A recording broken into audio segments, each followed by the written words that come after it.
ingresos. Todos los salvoconductos emitidos este mes serán anulados ante el mal uso que muchos han tenido. Prueba de ello es la gran afluencia vehicular que se observó hoy. Gobierno habilita un nuevo laboratorio para canalizar cientos de pruebas de COVID-19 que están represadas a nivel nacional. Pese al calendario dispuesto por el IES para el cobro de las jubilaciones, varios ciudadanos pretendieron cobrar sus pensiones. Su inconformidad por la medida fue notoria. En Estados Unidos, continúan las protestas para exigir la eliminación de la cuarentena, mientras el presidente Donald Trump intenta llegar a acuerdos para reanudar la actividad comercial.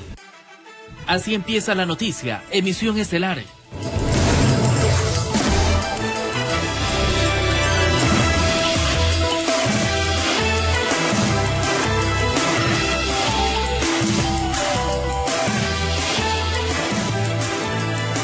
Buenas noches, amigos televidentes, les damos la cordial bienvenida a la emisión estelar de su informativo La Noticia. Hoy lunes 20 de abril les tenemos la completa información y de actualidad de lo que ocurre en el país y el mundo por la pandemia. Y aquí empezamos.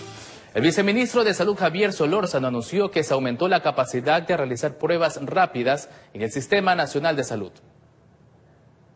Hemos logrado en este último fin de semana procesar 3.900 pruebas desde el viernes, es decir, estamos casi llegando a la capacidad máxima. Pero la buena noticia es que hemos encontrado un laboratorio adicional en Santa Elena que nos está dando la mano y vamos a mandar a procesar todas estas muestras que están represadas para obtener los resultados lo más pronto posible en esta semana. Al menos 2.000 millones de dólares dejaría de percibir el país tras la caída sin precedentes del precio internacional del petróleo. Según el exministro de Finanzas, Fausto Ortiz, cree que el Fondo de Estabilización Petrolera presupuestado en el proyecto de la ley debería calcularse en razón a los excedentes y no de los ingresos ordinarios en el presupuesto nacional. Por su lado, el experto petrolero Luis Calero afirmó que el fenómeno responde a una especulación financiera en el mercado bursátil mundial. Veamos. El golpe intercontinental de la pandemia no ha llegado solo y Ecuador tampoco es la excepción. El precio internacional del petróleo, según el WTI, está sobre los $11.50, 4 veces menos de lo presupuestado en Ecuador. Son los especuladores financieros los que a la postre han echado al traste el precio del WTI. Entonces yo digo que hay que esperarse por lo menos a ver qué sucede este segundo trimestre. Según el exministro de Finanzas Fausto Ortiz, esta caída estrepitosa sin precedentes en los últimos 22 años le costará muelas y huesos. Ya no te representa absolutamente nada de ingreso, confirmaría la amenaza de poder perder más de 2.000 millones de dólares en ingresos en el presupuesto del Estado. Ante este escenario, el ministro de Energía ya anticipó los planes del gobierno para terminar de ejecutar la eliminación de los subsidios a los combustibles. Antes de es ponernos de acuerdo en cuál es el verdadero costo de producción. Solo de esa manera entonces podríamos ponernos de acuerdo en que los subsidios deberían mantenerse, deberían eliminarse, deberían focalizarse. En medio de esta coyuntura, el Ejecutivo ha enviado un nuevo proyecto de ley económico urgente sobre las finanzas públicas para crear otro fondo de estabilización. Aún así, el año pasado el precio del presupuesto fue 51 y el precio de mercado en el año fue más de 55. Por eso yo planteo que debería ser darle un tiempo a la economía, quizás 5 años, para que no acumules nada en ese fondo petrolero, pero que cuando se empiece a acumular no se acumule sobre ingreso petrolero, sino sobre el excedente del precio. Con lo cual, finanzas públicas y economía nacional en un extraño epicentro, donde llueven palos y cuervos, informó Jorge Escobar. Los salvoconductos emitidos ya no tendrán vigencia tras el mal uso de ese documento. Tanto ciudadanos como empresas deberán volver a tramitar esa autorización de movilidad. 2.367.000 salvoconductos emitidos para la circulación de personas perderán vigencia durante esta semana. Así lo informó la ministra de Gobierno, María Paula Romo. Es que todos los salvoconductos emitidos este mes van a dejar de tener validez durante esta semana. Esta medida se toma tras un mal uso de este documento. Quien ha sido descubierto en una infracción, quien ha sido detenido, a quien se le ha hecho un parte policial por mal uso del salvoconducto, no podrá obtener nuevamente un salvoconducto. La obtención de esta autorización de movilidad se puede realizar a través de las páginas web Trámites Virtuales o el Ministerio de Gobierno. Los ciudadanos particulares que han obtenido el salvoconducto actual pueden seguirlo usando durante las próximas 48 horas. Las empresas tendrán 96 horas para poder transitar al nuevo modelo de salvoconductos. Además, se investiga estafas en redes sociales de servicios que vendían estos tipos de documentos. Hemos levantado ya un parte policial y una investigación penal contra quienes hicieron esta oferta a través de redes sociales. Están falsificando y haciendo un uso doloso de un instrumento que en este momento sirve para regular una emergencia tan delicada como la que estamos viviendo. Los nuevos salvoconductos requerirán de más información del usuario, incluidas las rutas por donde circula el solicitante. Son cientos de personas las que no están acatando las restricciones de movilidad en el país. En cuanto a las infracciones de toque de queda y la restricción de circulación por el número de placa de vehículo, al momento se contabilizan 16.837 personas que han recibido la multa de $100, 748 que han recibido una segunda sanción equivalente a un sueldo básico, mientras que 4.554 vehículos han sido retenidos en todo el país y 1.028 personas han sido detenidas. Las autoridades estipularon 3 tipos de infracciones, pero en Guayas han rebasado los límites. Tenemos ya ciudadanos que han infringido el toque de queda, que han infringido estas disposiciones hasta por 5 ocasiones seguidas. Informó Valeria Navarro. El presidente Lenín Moreno, a través de su cuenta de Twitter, calificó como preocupante y peligroso el aumento de la movilidad en el país. Moreno indicó que en la última semana el incremento en Quito es el 16,5% y en Guayaquil del 17,7%. Y la alerta es clara: si bajamos la guardia se perderán vidas. No lo podemos permitir. Quédate en casa en todo momento. Fueron las declaraciones del primer mandatario en su cuenta de Twitter.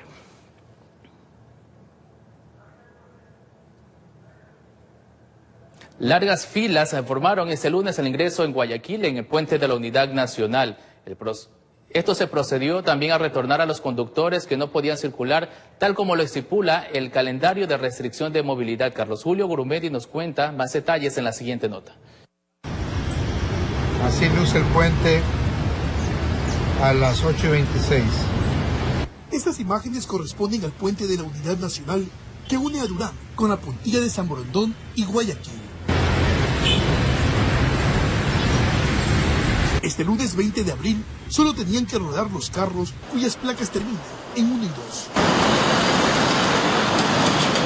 El congestionamiento se habría dado porque muchos conductores que no tenían que circular lo hacían como un día normal, por lo que agentes de la ATM se colocaron al ingreso del puerto principal solicitando el salvoconducto. Debido a que la gente malentiende y abusa del salvoconducto. Nos hemos cansado de repetirlo. Al no entender cómo es la excepción, nos toca tener firmeza en los operativos. Más de 700 carros desde el 9 de abril han sido retenidos. Jamás hemos tenido tantos carros retenidos. En esta ocasión solo se procedió a que los conductores retornen por ahí mismo a San Borondón o a Durán. El procedimiento es retener el vehículo y sancionarlo. Estamos sancionándolos, haciéndole la citación para que paguen la multa, $200 y 9 puntos menos la licencia de conducir. Pero lo estamos haciendo regresar para no retener el carro. Ahora, si vuelven a regresar, ahí le retenemos el vehículo. Ante las largas filas que se forman en el puente de la Unidad Nacional, la ATM en las próximas horas colocará nueva señalética para distribuir el tráfico. Vamos a hacer carriles para las personas que están en la cadena de salud directamente. Vamos a poner un distintivo en el parabrisas, pasarán vía libre. A las placas que le corresponden en el día, tendrán también el puente de la Unidad Nacional y en otros puntos vía libre. Todos los que sean salvoconductos tendrán una clasificación especial y van a ser aquí validados y revisados. En tan solo 3 horas en el puente de la Unidad Nacional se llamó la atención a 70 conductores por mal utilizar el salvoconducto. Estos controles también se desarrollaron en el puente que une San Borondón con Sauces 4 y en el ingreso de la vía Daule. Informó Carlos Julio Gurumendi. Operativos interinstitucionales se ejecutan en toda la capital Azuaya para verificar el cumplimiento de la restricción vehicular. Hasta el momento se registran 2023 sancionados por no acatar esta disposición en tiempos de emergencia. En la ciudad de Cuenca continúa por parte de muchos ciudadanos la desobediencia a la restricción vehicular. Esto se puede asegurar por la continua retención de automotores en cada operativo que realizan conjuntamente los agentes civiles de tránsito con la Policía Nacional y Fuerzas Armadas. Tenemos presencia de Policía Nacional, Fuerzas Armadas, alrededor de 14 grúas, verificando que los ciudadanos, que los conductores cumplan con las restricciones de circulación vehicular. Lamentablemente muchos conductores no obedecen estas disposiciones. Como ejemplo de ello, se tiene varios multados en pocos minutos de iniciados estos operativos. En el transcurso aproximadamente de 1 hora y media hemos retenido 10 vehículos por un incumplimiento a la norma. Según la autoridad de tránsito, no falta pretextos de las personas cuando son sancionadas. Más que errores, yo les llamaría, son pretextos que mencionan que tienen que salir por una u otra causa haciendo mal uso del salvoconducto. 2023 sancionados y 245 automotores retenidos es la estadística hasta este momento. Por ello, la reiterada convocatoria a cumplir las normas dispuestas. Queremos comunicar a la ciudadanía por tema de abastecimiento de alimentos. Para salir a comprar medicamentos tengo que remitirme al último dígito de mi placa. Por favor, solo los vehículos que tienen el salvoconducto, que son de los sectores estratégicos, pueden circular. Desde la ciudad de Cuenca informó Francisco Ramírez. Varias zonas del sur de la capital registraron un importante movimiento comercial y además una gran carga vehicular. En tanto, en los alrededores del mercado mayorista hubo también quienes estuvieron también ingresando de mejor manera a ese centro de abastos. Varias de las principales avenidas del sur de la capital registraron una importante carga vehicular. En ciertos sectores parecía que la cotidianidad había regresado. Pitos y trancones eran parte de la dinámica. Largas filas de personas esperaban ingresar a las entidades bancarias, mientras comerciantes informales aprovechaban para ofertar sus productos. Más o menos porque la competencia está fuerte. Unos $5, $6 se sale. Algunos ciudadanos se sorprendían del gran movimiento comercial. Mencionaron que ver tanta gente les causaba temor. Para ingresar hay demasiada gente. No, me salí de la cola porque no hay cómo. Está, por ejemplo, de aquí hasta la entrada 5 está el ingreso por el banco. Otros aseguraban que salían por trámites impostergables. Hipertensa, entonces trato de que mi esposo está haciendo la cola por mí y yo estoy aquí mientras él pueda entrar. Cuando hay necesidad toca salir, si no, toca quedarse en casa mejor. En los espacios cercanos a los mercados, los vendedores se quejaban del incremento de precios, lo cual al parecer ha disminuido sus ingresos diarios. Antes costaba $25, ahora $21. Para nosotros tal vez es un riesgo vender así, estar vendiendo así, porque es un riesgo para nosotros, pues. Pero como le decimos, no tenemos para comer, pues salimos también a arriesgar nuestras vidas a vender. En el mercado mayorista continúan los controles, sin embargo las filas de autos para ingresar fueron más cortas. Organismos de respuesta y socorro perifoneaban cada sector, sugiriendo a la población el uso de mascarillas y guantes, y enfatizando que la mejor medida para evitar contagios de coronavirus es quedarse en casa, informó Sofía Vintimilla. El ministro de Salud, Juan Carlos Ceballos, dio detalles de los avances y estrategias que se han llevado a cabo durante la emergencia sanitaria. Este es un proceso de... El ministro de Salud, Juan Carlos Ceballos, daba detalles de las estrategias que se implementarán en el tema COVID-19 y que poco a poco los métodos utilizados han dado resultado. El pasado lunes informaba al país sobre la implementación de una nueva estrategia para mitigar la pandemia del coronavirus. Se trata de la realización de un muestreo probabilístico en cada cantón. Este es un proceso de absoluta rigurosidad científica que nos permite conocer cuál es la situación en cada cantón, identificar los casos positivos de coronavirus usando test de PCR y establecer sus nexos epidemiológicos a través de una encuesta. Respecto a la población de 65 años o más, el Ministerio de Salud también les tendrá especial atención. Adicionalmente, también ubicaremos a las poblaciones vulnerables. Por ejemplo, la población de 65 y más años de edad a la que tendremos que atender. Agradeció por el esfuerzo que alcaldes de distintos cantones han llevado a cabo para combatir el coronavirus. Reforzamos estas acciones con los gobiernos metropolitanos de Quito y Guayaquil en un trabajo articulado de corresponsabilidad con el país. Gracias a la alcaldesa Viteri y al doctor Yunda por su compromiso en esta lucha que es de todos. Además de que hay provincias las cuales también se concentrarán para evitar el avance del virus. En las provincias de Napo, Pastaza y Tungurahua, evaluamos las necesidades y prioridades en relación al abastecimiento de medicamentos, ventiladores mecánicos, ambulancias y talento humano para la provincia de Napo. Visitamos las áreas de consulta externa, de emergencia y las bodegas del Hospital General José María Velasco Ibarra. Debo informar que contamos con el stock necesario para atender a pacientes con enfermedad COVID-19. Informó Julio César Saona. Por la emergencia sanitaria, el presidente de la República, Lenín Moreno, hizo un llamado a la Asamblea Nacional para que apruebe el proyecto económico urgente que envió el Ejecutivo. Es claro que vamos a tener que vivir una nueva realidad. Los funcionarios públicos, por ejemplo, no podrán volver a ganar lo mismo que antes. Esa realidad es ahora simplemente así, de sencillo, insostenible. Es momento de enfocar todos los recursos en atender a las personas más desposeídas. Es momento también de enfocar todos los esfuerzos también, por supuesto, a las actividades productivas que den sustento a millones de ecuatorianos. Hoy más que nunca necesitamos que la Asamblea dé paso a la ley humanitaria.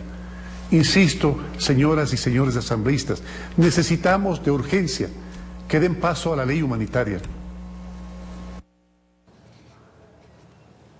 Mediante un comunicado, la Contraloría General del Estado audita contratos efectuados en el marco de la emergencia sanitaria en el Ecuador. En el pasado mes de marzo se dieron paso a las acciones de control sobre los procesos de contratación efectuadas por varias entidades para solventar la emergencia sanitaria.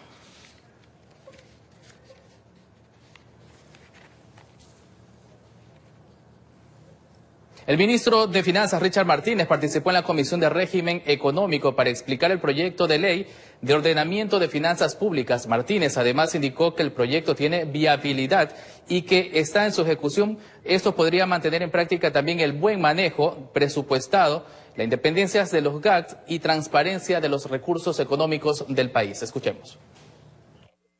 Cerca a las 17 horas con 30 minutos, el ministro de Finanzas, Richard Martínez, intervino en la Comisión de Régimen Económico. La finalidad fue explicar el proyecto de ley para el ordenamiento de las finanzas públicas. Sin embargo, posterior a su intervención, varios legisladores interrogaron al funcionario. Argentina, dice, recibe negativa de acreedores a su oferta de reestructuración de la deuda. Señor ministro, nosotros ¿tenemos este peligro? Ante ello, el ministro Martínez señaló que la estrategia del gobierno ecuatoriano es positiva a tal punto que han recibido la aceptación de por lo menos el 95% de los acreedores. Nosotros somos optimistas, asambleísta Pachara, de que esta estrategia que hemos tomado para avanzar de manera positiva con los acreedores y no caer en default y mantener acceso a otras fuentes de financiamiento, nos va a permitir una respuesta favorable. Las preguntas también estuvieron relacionadas en torno a las cuentas del Tesoro y sus diferencias. La preocupación fue expuesta por varios asambleístas, entre esos Patricio Donoso. Ir saliendo de los CETES para tener claridad desde cuándo vamos a tener estas notas de tesorería. Esteban Melo, de su parte, presentó su inquietud en torno a la previsión que tendría el gobierno ante la caída abrupta del precio del crudo a nivel mundial. Esto teniendo en cuenta la política manejada desde el gobierno. El ministro también añadió que en las próximas semanas se esperaría una regulación del precio del barril de petróleo. Más de 20 o 25 dólares, creemos que ese es el precio al que se va a estabilizar y creo que hay que darle un margen de tiempo para ver en qué punto realmente se va a situar el precio del petróleo en los próximos días. Inquietud al interior de la mesa legislativa existió además dentro de lo que tiene que ver con los recursos del IES. Creo que es importante mencionar que el principio que nos debe mover aquí es la sostenibilidad de la seguridad social. Eso creo que tiene que estar por encima de toda discusión. Ya en el resumen del proyecto señaló que el mismo servirá para tener cambios importantes para mejorar el manejo de las finanzas públicas. Esto en coordinación con los diferentes niveles de gobierno, logrando así mantener mayor transparencia. Informó Javier Rosero. En otros temas, en lo internacional, 29 soldados fallecieron en Afganistán tras varios ataques talibanes en puntos de control de seguridad. Por otro lado, más de 10.000 personas se congregaron en Bangladesh para un funeral de un predicador islámico. Más en el siguiente resumen internacional. Un hombre armado mató a más de 10 personas, incluido un oficial de policía en la provincia canadiense de Nueva Escocia. Luego del hecho, el atacante se habría suicidado. Según los informes, el hombre de 51 años cometió los asesinatos en el transcurso de 12 horas. El número exacto de víctimas mortales aún no se ha establecido, por lo que las autoridades continúan con las investigaciones. Malam Abba Kyari, de 77 años, el poderoso jefe del gabinete del primer mandatario de Nigeria, Muhammadu Buhari, falleció luego de haber dado positivo a coronavirus. Según medios locales, Kyari representaba un punto clave en el gobierno de Buhari, pues era el encargado de supervisar las reuniones claves del presidente. En Nigeria, hasta el momento, se han diagnosticado 493 casos positivos, de los cuales han fallecido 17. En medio de la misa del Domingo de Misericordia que se celebró sin fieles en el Vaticano, el Papa Francisco pidió por un mundo sin desigualdades tras la pandemia del coronavirus. Aprovechemos esta prueba como una oportunidad para preparar el mañana de todos, sin descartar a nadie, de todos. El Papa Francisco ha estado transmitiendo sus misas por internet para llegar a los millones de fieles y le dedica sus oraciones a los ancianos, médicos, enfermeras, prisioneros y a quienes sufren de discapacidades. Informó Ismenia Solórzano. Es momento de una primera pausa comercial, ya retornamos con más información.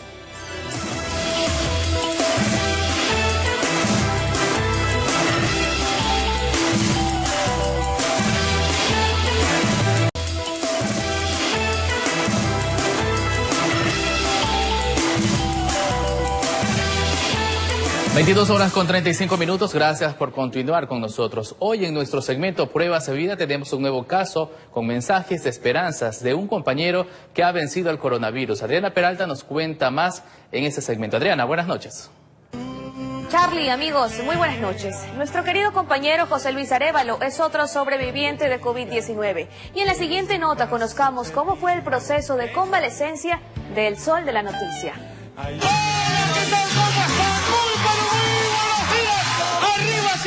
Pronto el sol volverá a salir. Aparecerá de nuevo en sus pantallas con la misma energía que irradia cada mañana. Bienvenidos, señoras y señores. Por ahora se enfoca en su recuperación. Y decirles a todos que gracias a Dios soy un sobreviviente del COVID-19, una enfermedad que está azotando esta pandemia a toda la humanidad. No ha sido fácil el proceso. José Luis comenta que tuvo síntomas fuertes. Muchos miedos se conjugaron. Miedo a perder la batalla. Temor a contagiar a quienes más ama. Parecía que me había pasado un camión encima mío. Me dolían mucho los ojos, la cara, me dolían las piernas, me dolían los brazos, me dolía prácticamente todo el cuerpo. Y a eso se le sumó una fiebre. Entre 37, 38 iba subiendo hasta 39, 40. Pasé momentos muy complicados, muy difíciles porque la fiebre no bajaba. Y al tercer día sentí de verdad que el COVID me ganaba. Fue mejorando con la ayuda del tratamiento médico, infusiones y el soporte de sus amigos, la familia y el cariño inmenso de aquellos que han seguido su carrera de cerca. Siempre con mucha fe en Dios para poder salir de esta situación y tratar lo posible de elevar tu sistema inmunológico. Por ahora nos deja un mensaje.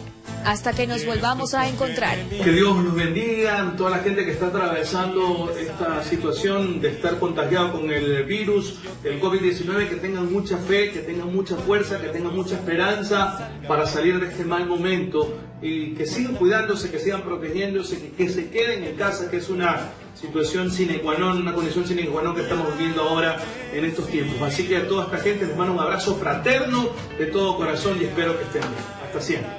Hola, ¿qué tal? Informó Adriana Peralta. Y recuerda que si usted quiere participar en este segmento puede escribirnos al número de WhatsApp 096-958-5650, empezando su mensaje con la frase "Quiero contar mi historia". Debe enviarnos un video con su testimonio. Sigamos compartiendo relatos de esperanza y como siempre un fuerte abrazo. Charlie, tú continúas con más. Gracias, Adriana, por esas historias alentadoras. Y continuamos. La última encuesta de Sedatos revela que el 79% de los ecuatorianos se encuentra preocupado y temeroso por la emergencia sanitaria, generando problemas, ansiedad y estrés. Especialistas recomiendan mantener una rutina adecuada en casa para sobrellevar el aislamiento social. Según la última encuesta de Sedatos, la mayor preocupación y los principales problemas de los ecuatorianos provienen del COVID-19.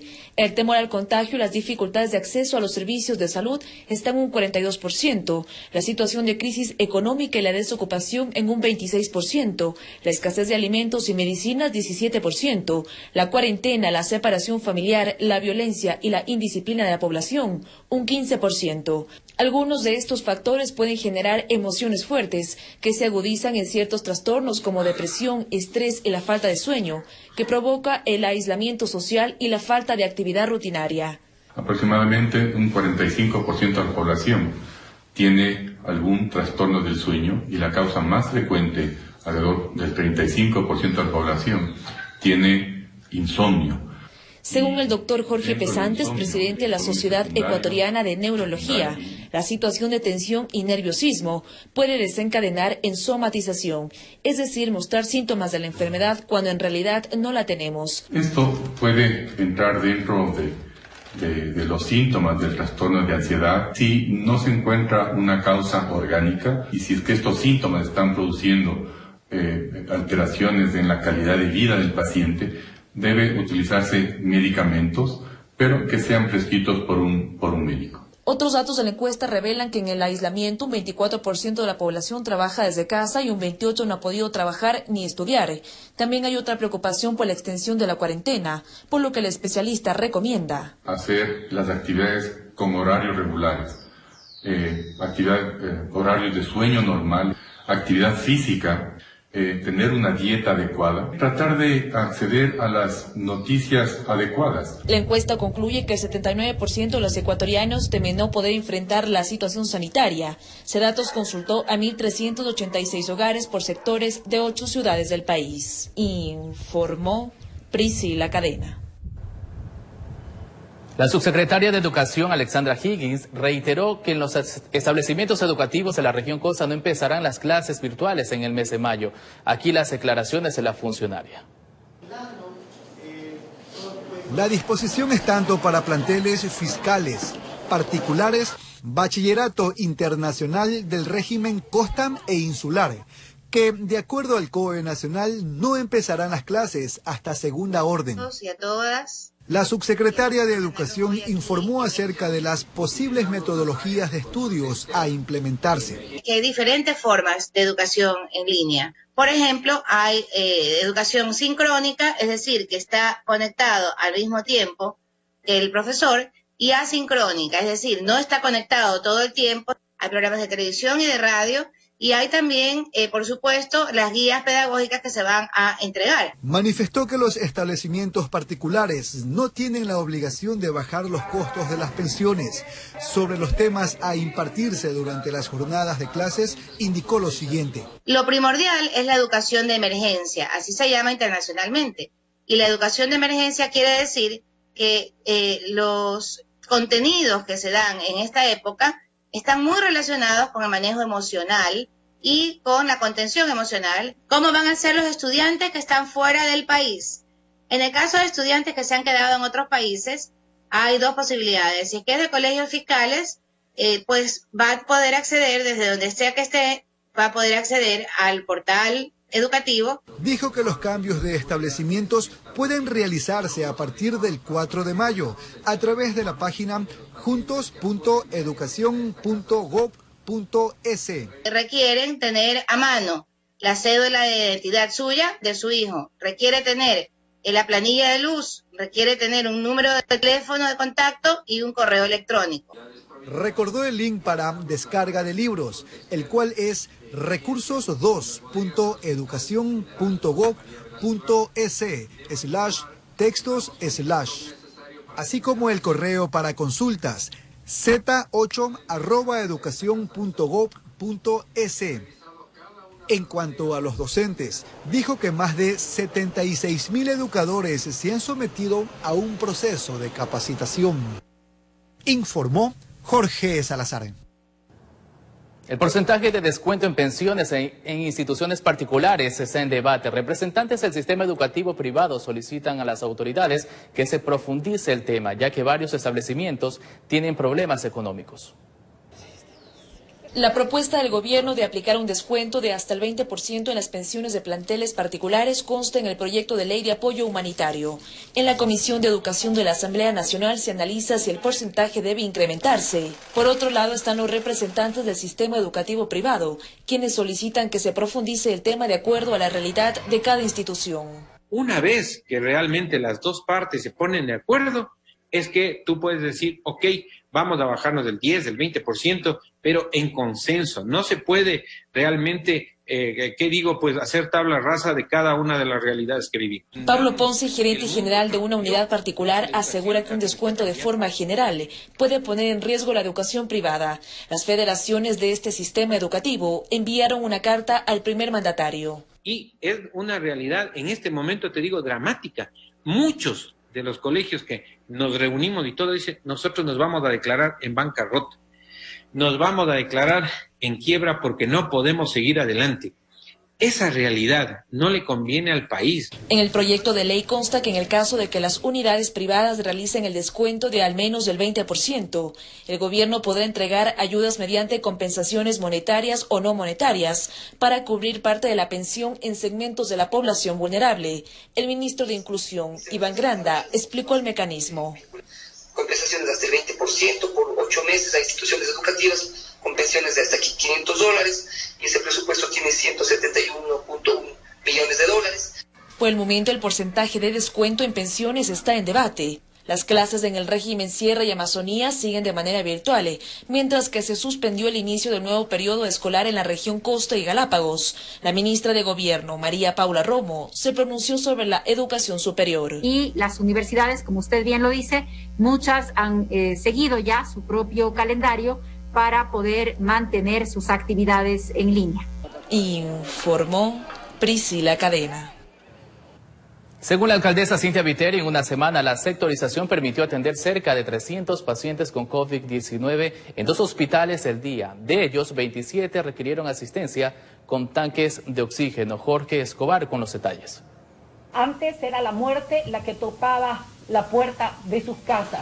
Ahora somos nosotros con médicos, medicina. COE Cantonal para exponer los primeros frutos de un plan puerta a puerta. El hospital Ratinov en la Octava y Bolivia, el otro en Cisne 2 en la Octava y la H, 288 personas con COVID. 27 necesitaron oxigenoterapia. Han determinado 1.029 casos en 2 primeros sectores intervenidos, 274 leves. 4 graves y 677 asintomáticos. Y a partir de este miércoles, el centro de convenciones con 150 camas. Atención multisectorial precisa, donde participan 600 personas. 50.000 kits alimenticios para 12.000 familias cada 7 días. Daremos a la ciudadanía una nueva aplicación. Las personas podrán tener telemedicina gratuita, pero además podrá denunciar al 911 y a la corporación asaltos, robos, si hay alguna persona abandonada, cuyo cuerpo haya sido abandonado. Pero según la alcaldesa, el municipio no solo ha hecho el abordaje en materia de salud, sino también en lo económico. Por ello se ha anticipado la asignación de $50 millones que estarán dirigidos a los propietarios de pequeños negocios que no han podido trabajar debido a la cuarentena. Se busca entregar una serie de líneas de crédito para beneficiar a aproximadamente 50.000 comerciantes, cabezas de hogar. con una tasa de interés baja y un plazo razonable. La importancia de que el Parlamento analice su petición para que Guayaquil sea excluida del proyecto de ley económico urgente. Nosotros tenemos un bloque de legisladores en la Asamblea Nacional que saben nuestro mensaje. No, en esta crisis el gobierno ha optado por pedirle a la gente que pague la crisis. El municipio dijo asumió la emergencia con las asignaciones de enero, pero contó, el ministro Martínez la ha llamado a comunicarme que durante el mes de abril iban a depositar los dineros y que si así llueve nunca más vuelva a escampar en la ciudad que tiene el 50% de infectados a nivel nacional, informó Jorge Escobar. La mañana de ese lunes en los exteriores de Ban Ecuador en Guayaquil se logró observar nuevas columnas humanas en busca de realizar los cobros en efectivo. Ciudadanos pretendieron cobrar sus pensiones jubilares. El Comité de Operaciones de Emergencia Nacional dispuso una calendarización para quienes deseen cobrar sus pensiones en efectivo. Este cambio era desconocido por parte de don Víctor Díez, quien acudió como cada 20 de mes a cobrar sus valores. Me dijo el lugar ya que ya se acabaron los tickets, que vengo a las 2 de mayo. ¿Por qué el 2 de mayo? No sé, pues, ¿qué será? ¿Qué pasa? Que ya se acabaron los tickets, me dice. Ante nuestra presencia se le detalló que la modalidad actual es mediante el último dígito de su cédula. Así, martes 21 y jueves 23 corresponde a los dígitos 1, 2, 3, 4 y 5. Mientras que los días miércoles 22 y viernes 24 deben cobrar los terminados en 6, 7, 8, 9 y 0. Ya, no se preocupe, mañana puede acercarse, no hay problema. Lleve a su señora, descansen y mañana traten de venir lo más pronto para que puedan encolumnarse con los demás. La nostalgia de su rostro cambió al conocer que solo debía esperar un día más y no hasta el 2 de mayo como le habían señalado inicialmente. Sí, pues si no tenemos nada que para la huella, nada. Informó José Morales. Y mucha atención porque en la ciudad de Guayaquil ha fallecido el camarógrafo, colega, el señor Fernando Albán. Quienes hacemos RTS y la noticia extendemos nuestras condolencias a sus familiares, amigos y quienes conocían a Fernando Albán, quien también colaboró en esa casa televisiva. Paz en su tumba.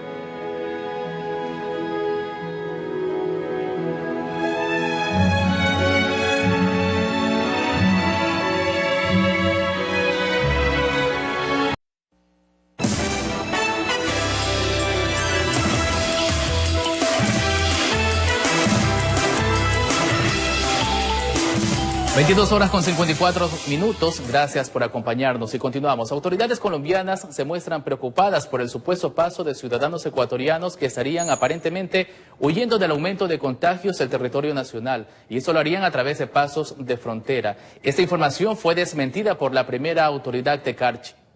El gobernador de Nariño y el alcalde de la ciudad de Cali formularon serias denuncias sobre el paso de migrantes por la frontera con Ecuador. Demandan que no solamente serían ciudadanos venezolanos. Dentro de estos grupos estarían ecuatorianos, quienes supuestamente huyen por el aumento de casos en territorio nacional.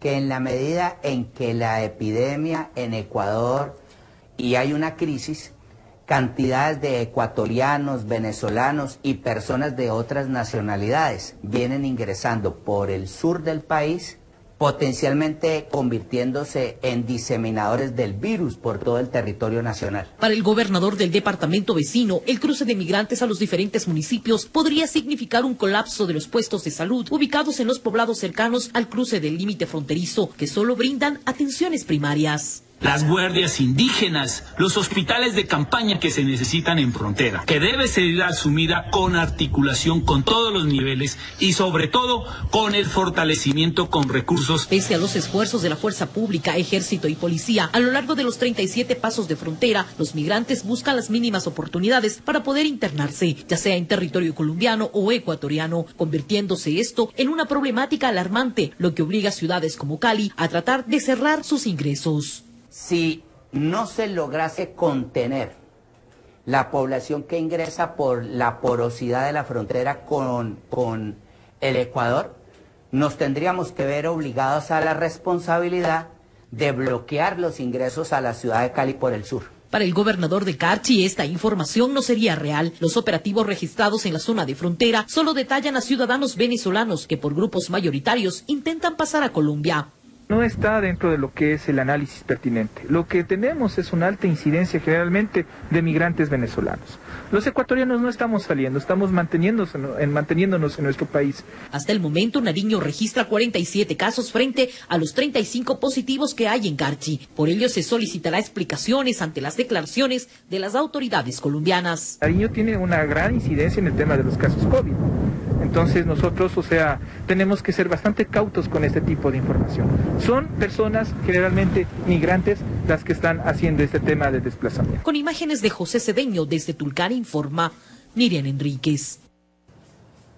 Para paliar el drama que viven decenas de familias en las riberas de los ríos Coca y Napo, afectadas por su contaminación por el petróleo derramado por la rotura de 2 oleoductos y un poliducto en el sector de San Rafael, límite entre Sucumbíos y Orellana, la empresa de oleoductos y crudos pesados realiza la distribución de agua embotellada. La empresa de oleoductos de crudos pesados, OCP, inició la distribución de agua envasada a los habitantes de las riberas del río Napo, luego del derrame de petróleo registrado el pasado 7 de este mes, tras la rotura de 2 oleoductos y un poliducto por el hundimiento del terreno en San Rafael, límite entre Sucumbíos y Napo, que contaminó sus aguas que utilizan para preparar sus alimentos, su aseo y la pesca. Hemos comenzado a atender a la cuenca del Napo Bajo, para la entrega hasta el momento de 70.000 litros de agua envasada. Esta actividad se la coordina con las autoridades locales con la finalidad de que la entrega sea más eficiente y organizada. Se cuentan por centenas las familias que sufren las consecuencias de la contaminación y que están a la espera de esa ayuda. Coordinación con las autoridades locales de Gonzalo Pizarro, gobierno provincial, gobierno cantonal, gobierno parroquial, articularemos una campaña para la entrega de agua, de tanques para agua y seguramente de kits alimenticios en función de un levantamiento de información que lo vamos a ejecutar. Desde la prefectura de Sucumbíos se hará un seguimiento a las actividades de compensación y remediación ambiental. Que no quede esa mala experiencia de en otras ocasiones que el río también ha sufrido este tipo de contaminación en donde no hubo una verdadera indemnización o compensación a aquellas familias que en realidad fueron perjudicadas. Los trabajos de reparación de las tuberías afectadas comenzaron y se espera que entre 2 o 3 semanas más estén concluidos, informó Anabel Belín. Como forma de prevención en varias ciudades se han instalado arcos y túneles de bioseguridad, mientras que en Santo Domingo de los Áchilas los vecinos de una urbanización construyeron uno de madera y de tipo artesanal para evitar que se contagien de la pandemia. Las iniciativas ciudadanas para prevenir el COVID-19 también se han hecho presentes en Santo Domingo. La construcción de túneles y arcos de desinfección son, por ejemplo, una medida que se generaliza. En la entrada de la ciudad de Santo Domingo, un empresario privado, él hizo una torre similar para hacer la desinfección en la entrada de la ciudad. Y nosotros hemos tomado la misma idea y hacerle la entrada al conjunto. El objetivo principal del líquido es que en el momento que se fumiga, inmediatamente mata cualquier virus que tenga, que transporte el camión. Con mucho ingenio, los vecinos de la urbanización Los Almendros se unieron para elaborar un arco de desinfección y de esta manera evitar que el virus ingrese en los vehículos. Aportando cada uno con un tubo, con accesorios, con bombas, con tanques, hemos podido hacer este arco.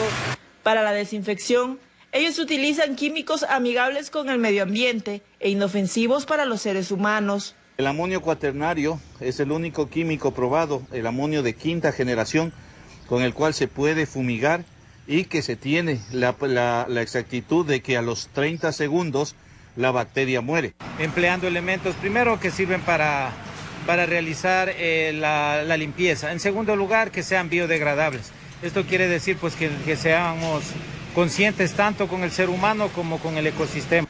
Esperan que esta acción sea replicada en otros sectores de la ciudad, pues aseguran no es costoso pero sí muy útil. Casi no se ha invertido más que en los aspersores y recomendamos para que nuestros hermanos santodomingueños, nuestros vecinos de los cantones aledaños, pues se sigan sumando en estas iniciativas para el bien de nuestras familias. Vale recalcar que la medida más eficaz para evitar que la pandemia siga propagándose sigue siendo quedarse en casa. Desde Santo Domingo de los Áchilas, informó Gisela Moreira Lor.